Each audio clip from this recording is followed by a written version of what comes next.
मोठं संकट येतं त्या वेळेस सरकारने मदत करणं हे आमचं सरकारची जबाबदारी आहे, कर्तव्य आहे।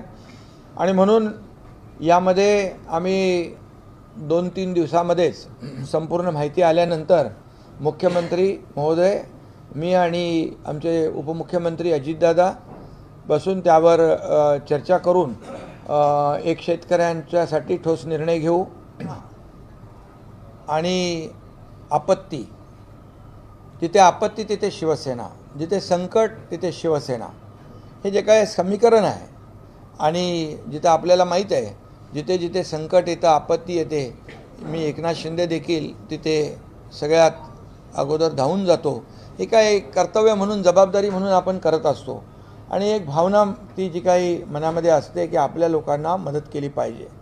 आणि म्हणून आपत्ती तिथे शिवसेना, संकट तिथे शिवसेना, हे काय जे धोरण आहे आमचं, हे खऱ्या अर्थाने 80% समाजकारण बाळासाहेबांचं जे काही धोरण आहे, धर्मवीर आनंद दिघे साहेबांनी जे काही आम्हाला शिकवण दिलेली आहे की संकट काळामध्ये उभं राहा। आणि म्हणून अशा पार्श्वभूमीवर पूर परिस्थितीमध्ये, मग महाराष्ट्रातल्या पूर परिस्थितीमध्ये मराठवाडा असेल, विदर्भ असेल, उत्तर महाराष्ट्र असेल, ज्या ज्या भागामध्ये पूर परिस्थिती आहे त्या भागामधल्या कार्यकर्त्यांना दसरा मेळाव्याला इकडे मुंबईमध्ये न बोलवता त्यांना आम्ही तुमच्या माध्यमातून किंबहुना या ठिकाणी त्यांना आमची यंत्रणा जी आहे त्या माध्यमातून देखील आम्ही सांगतोय की तुम्ही शेतकऱ्यांच्या मदतीला, शेतकऱ्यांच्या बांधावर जाऊन, शेतकऱ्यांच्या घरात जाऊन त्यांना मदत करणं, त्यांचा देखील दसरा हा सण आहे। आणि त्यांना जे जे काही आवश्यक आहे त्या ठिकाणी त्यांना मदतीचा हात देण्याचं काम करा, बांधावर जा।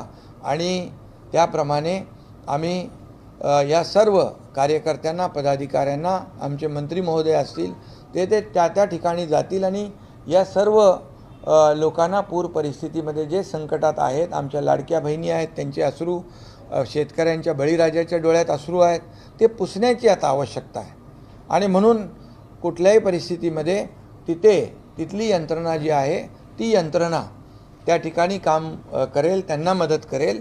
आणि त्यांचाही दसरा मदतीचा हात देऊन त्यांची दिवाळी देखील चांगली झाली पाहिजे, आता दसरा देखील त्यांचा चांगला झाला पाहिजे।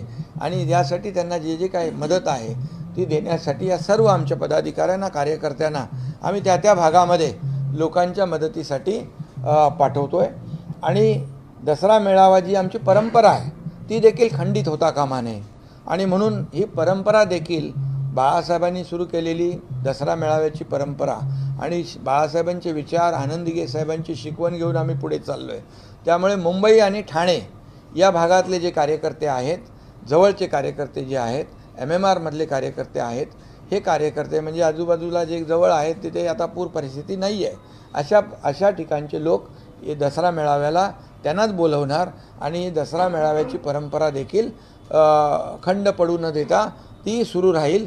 आणि संकट काळात 80% समाजकारण, 20% राजकारण, जी भूमिका बाळासाहेबांची आहे त्याप्रमाणे संकट काळात मदत करण्याची देखील जी काही परंपरा आमची आहे, किंबहुना जे काय आमचं कर्तव्य आहे तेही आम्ही बजावणार। आणि हा दसरा मेळावा जो आहे शेतकऱ्यांसाठी आम्ही खऱ्या अर्थाने पूर्णपणे ही कार्यकर्त्यांची फौज आणि मदतीचा पूर्णपणे जे काही मदत जी आहे ती त्यांना देण्याचा निर्णय आम्ही घेतलेला आहे। काय म्हणाले तुम्ही?